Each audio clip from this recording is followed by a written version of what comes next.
안녕하세요. 반갑습니다. 저는 마이클 라고 합니다.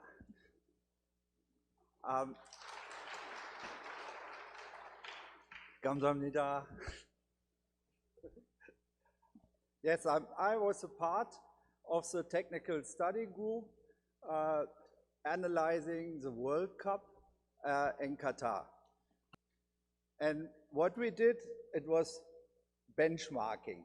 So for us, it was really, really important to see and to study what the other teams are doing.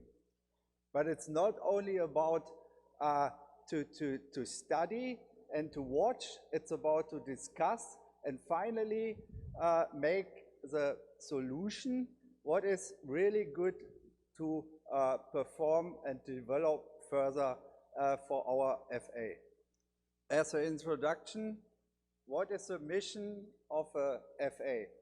It's about to develop success, it's about to be successful, and it's about to stay successful.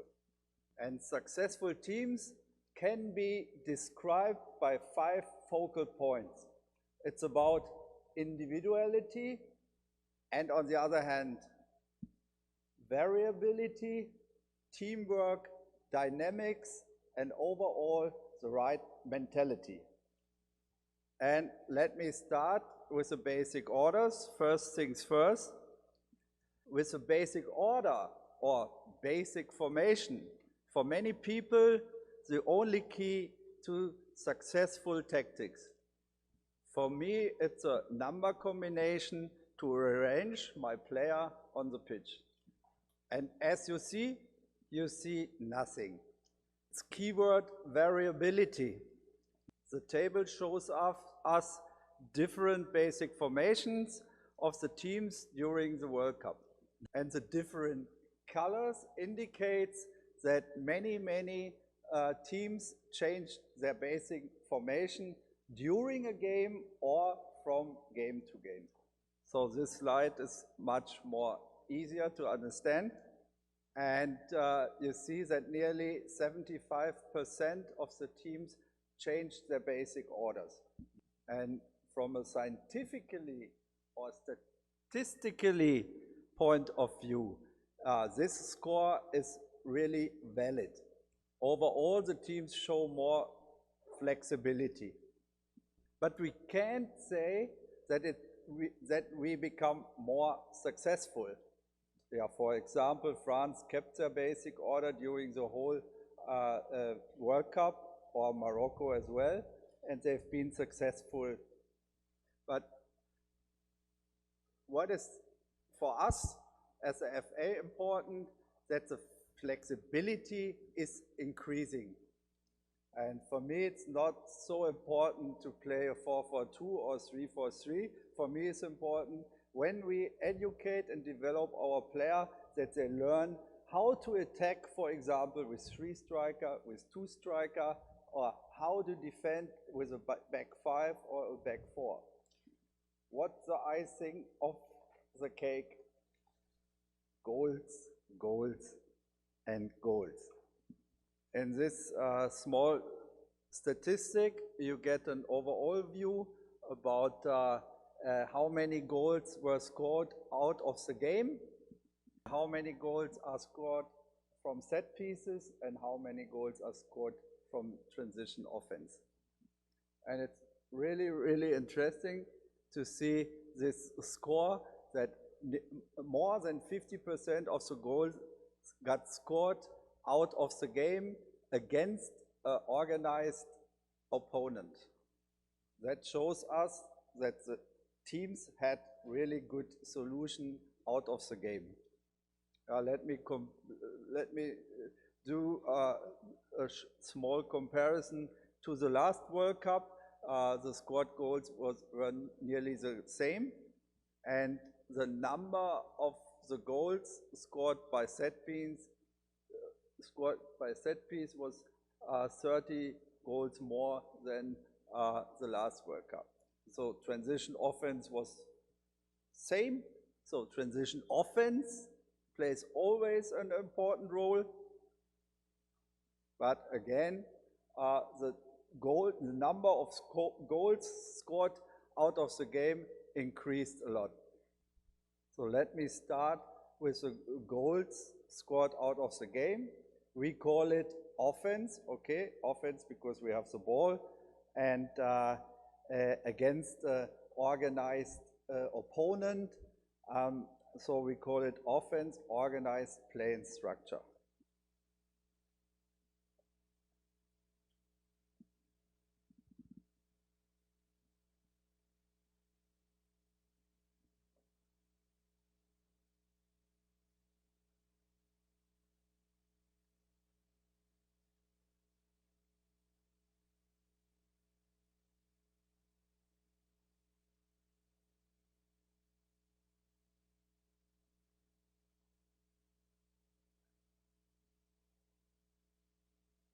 That shows us that nearly 50% of all goals got scored from crosses, 30% from combination, and 15% I call it from chaos situation, which are not planned so well. So if you ask yourself the question, what has happened? Of course, the defending has improved a lot. The center is defended pretty well. What are the offense team doing? They look for other opportunities and they found it, like the statistic where you see it, obvious in the flank area. And this we can call a kind of trend that this wing play has improved. Let's switch to the goals scored by transition offense.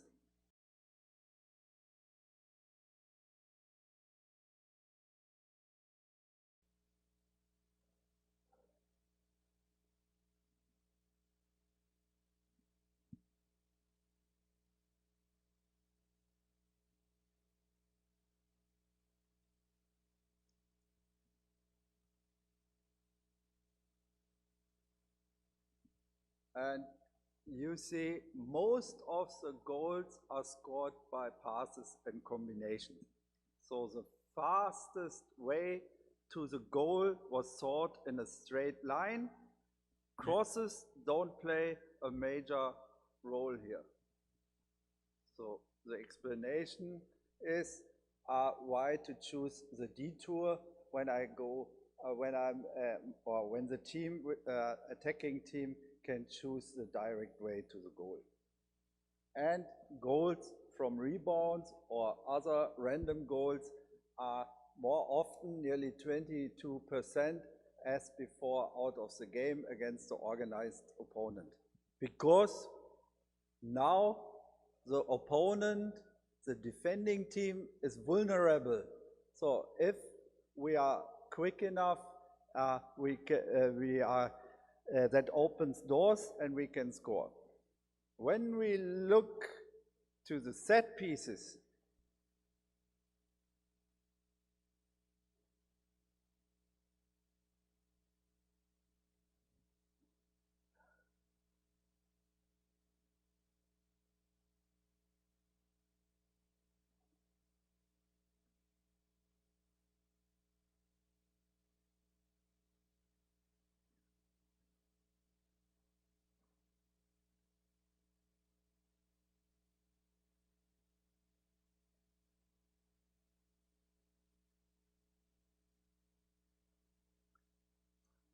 here the high score of scoring after penalties, it's immediately noticeable. The question is why? Of course, in my opinion, the VAR plays an important role. But as I mentioned it before, this combination play, even through the center and from the wing area, has improved a lot. And on the other hand, defending in the penalty box is, for me, sometimes really clumsy.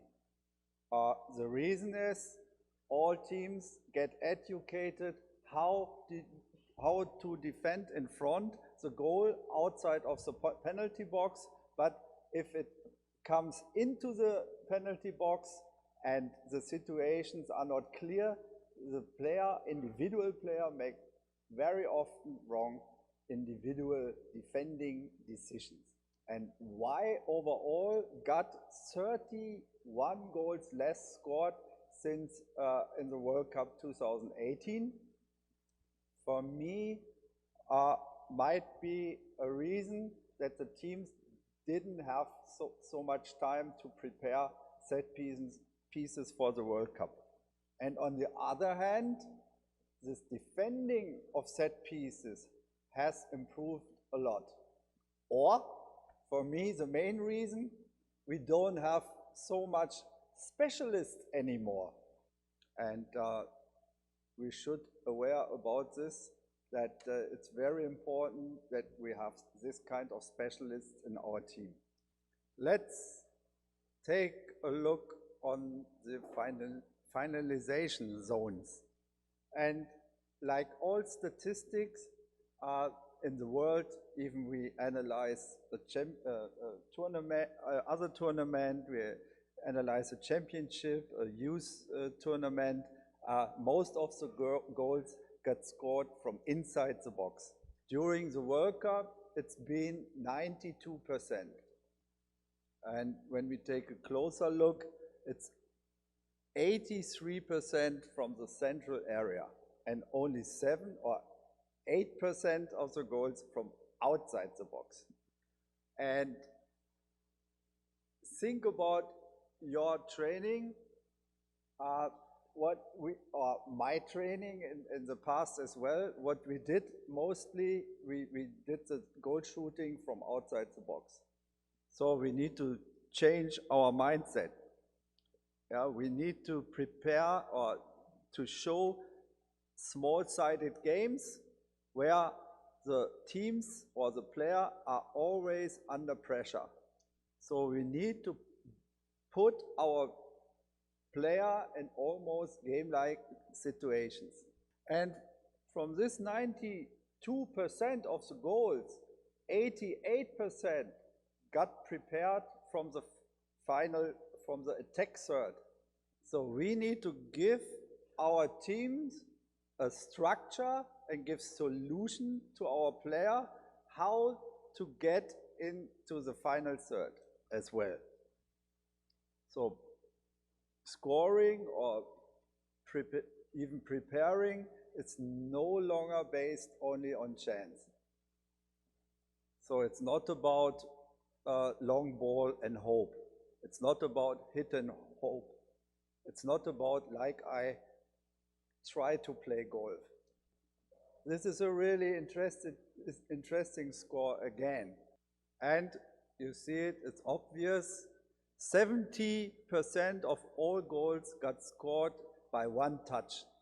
And not far away from me is one of the best one-touch scorer of the world.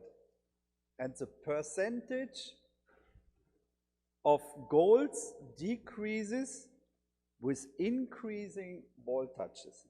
So there's no time. There's not so much time left on a certain level, on the highest level. It is important to make quick and above all the right decision. And again, from me, the announcement, this knowledge must be applied in goal shooting training. So please think about your training when you think about creating chances and scoring, how you prepare your next training session. Now I talk about two outstanding teams of the World Cup. And one of the teams was Morocco, and I told my colleagues before the World Cup, before we went to Doha, there will be for sure one team we are not expected to be so successful. As the first African team, they made it through to the semi-final. And again, I was a lucky boy.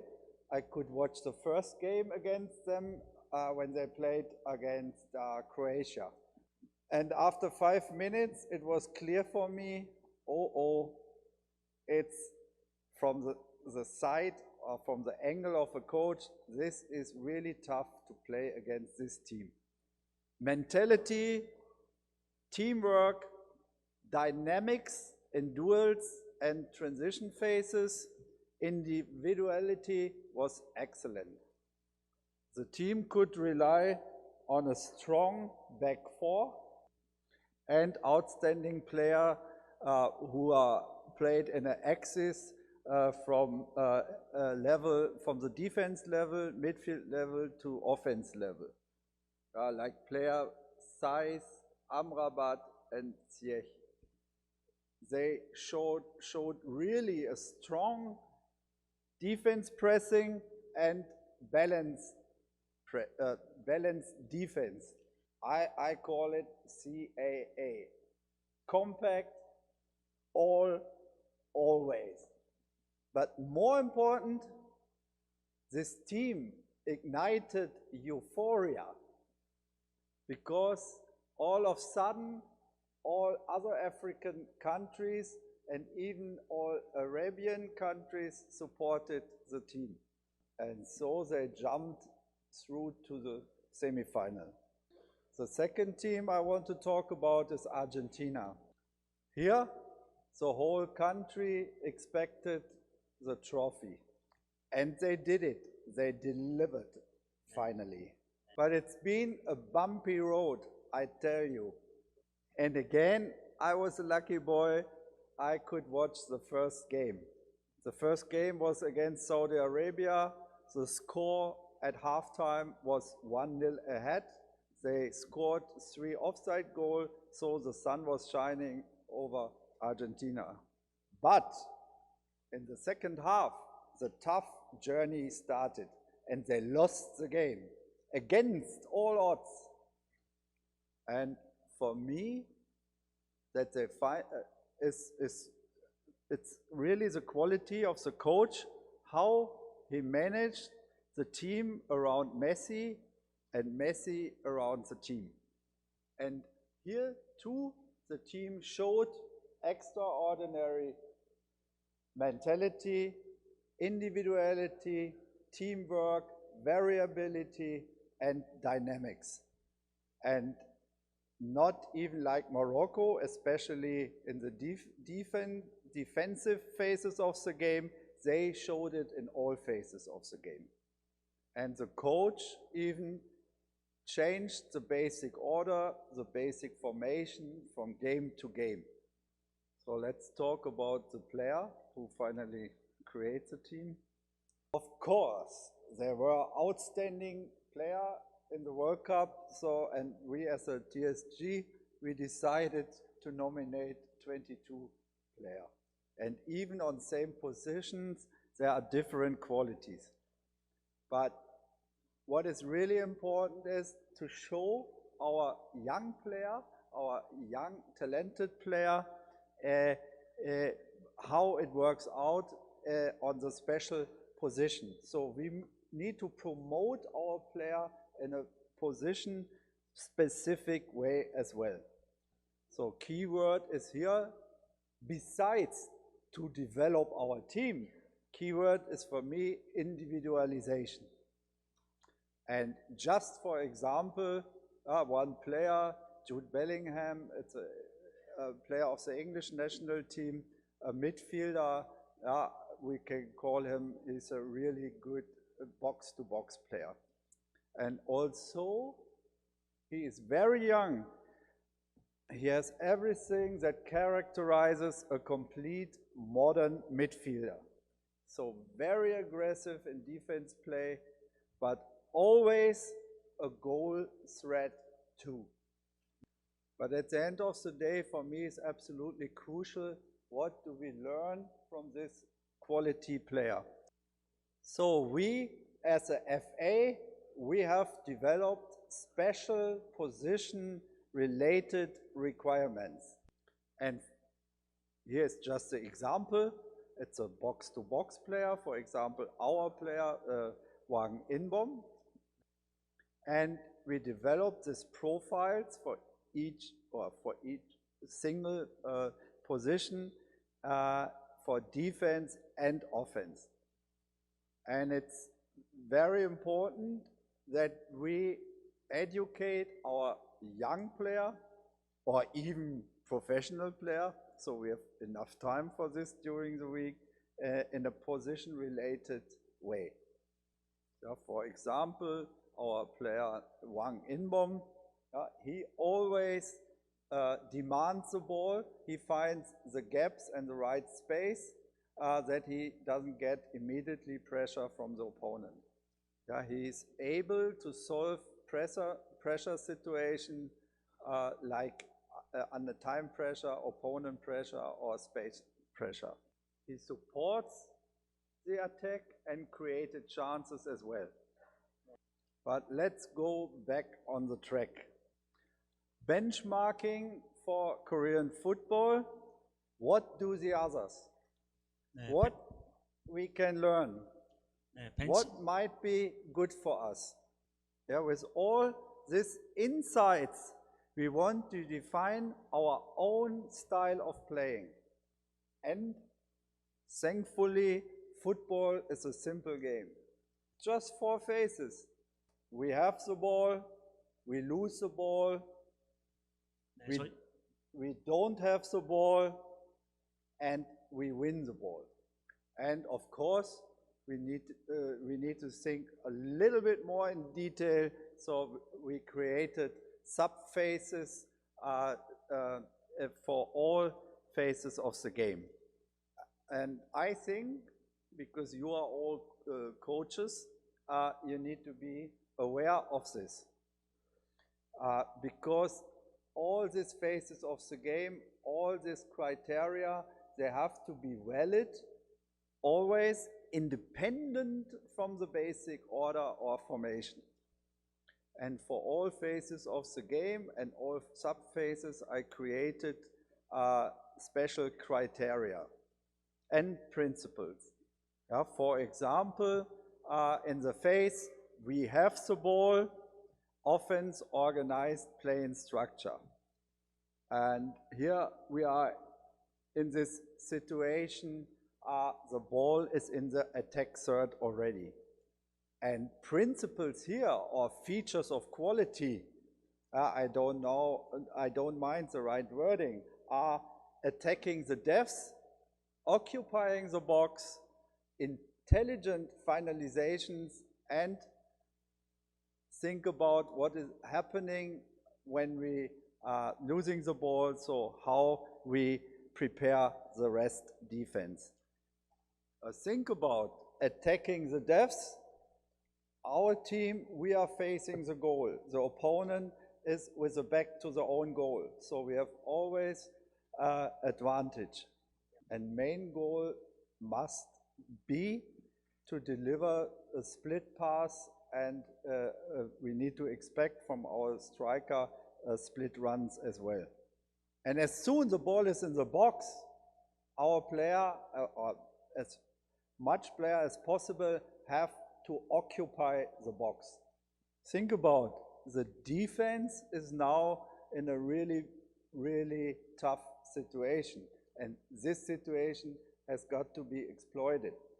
And even we always take pressure on the goal, we need to be smart. We need to find the best angle for shooting. And for me, it's really important that precision comes before power. But on the other hand, you need to support and motivate your striker. They need this attitude to be always brave and develop this mindset, I score, it's my goal. Another example for phases of the game is the transition defense phase, when we are losing the ball and we do the instant pressing. And it's not about to create a hustle and to be just keen to get the ball. No, we need to have a clear idea how it works out. Very important that we created the pressure on the opponent and the ball immediately. Imagine we can develop this pressure and the opponent can play the long ball, then we have big trouble immediately after 1-2 seconds. And now it becomes tricky because our team, our player, need to trigger these moments. As long you are, as a coach, are on the touchline and now you shout, now pressing, then it's too late. Your player need to learn this situation in training situation under pressure again. They won't learn this only through pattern training. This trigger moments might be if the defender is showing the back, if the defender has a poor ball control, or they're passing back, for example. And remember when I mentioned this CAA, compact always, all teammates have to block pathways. And we learned from this presentation this morning, a team in the defense phase are really compact. And from this lower distances, we can create, in the best case, always the best case, of course, outnumbered situations. So let's jump to the phases of the game. We don't have the ball. I distinguish 4 sub-phases, and I want to speak about this high pressing. And it's the basic principle, the basic criteria is about the willingness of the whole team to chase the ball 100% in every situation. But sometimes it's not working out, so they need to be educated to drop and create all of a sudden a middle field pressing situation or a defense pressing situation.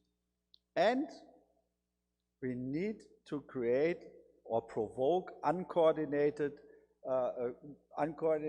build-up from the opponent. Of course, we want to win the ball, do the transition offense and score, but it's not always happening. Sometimes it's really, really positive even they are forced to play a long ball, uncontrolled. And we distinguish between this planned attack pressing and the situational attack pressing. In planned attack pressing, we need to give or to make an offer to the opponent. So we allow them the first pass. But the second pass has to be chased mercilessly. So I call it attack the pass. It's not working out your attack pressing if you wait and when the opponent, the receiver already got the ball and then you start your pressing, then it's not working out. So let me continue with the transition offense. It's about very often we invest so much power and energy to win the ball. And when we finally, or our team did it, we finally won the ball, then we're losing it quite easy again. So we need to perceive the first second when we are winning the ball to play or to deliver the ball out of the pressure and overplay as much level as possible. And then it's about to develop dynamics. I recommend as fast as possible deliver the ball to the central area. And then it's always depending on the ball possessor how the counter-attack gets developed. Very important here is to attack the depths. Here we will have much more space as when we are playing against the organized defense. My old professor always educated me in this way, as wide as necessary and as deep as possible. Bring the opponent in the situation that they face their own goal. And then it comes, hopefully, to the determined finalization. And here again, don't waste time, stay focused, one touch. The ball has to be delivered in the best way that the striker can control the ball with one touch and then finalize immediately. But always, we learned it from the statistics already, be ready for the second or third try or second or third action to finalize. So thank you so much for your attention. I have to thank the whole TSG, Mr. Lim, Mr. Hall, Mr. Che, and the young boys or younger generation, Ju Song and Do Young. And be aware, we did this analysis of the World Cup for you, and you can download it, so you got the information, or if you are interested, for all phases of the game, with all principles, so you can check all our requirement profile for the different positions, for example, so then you get the whole picture. Sugo hasyosimnida.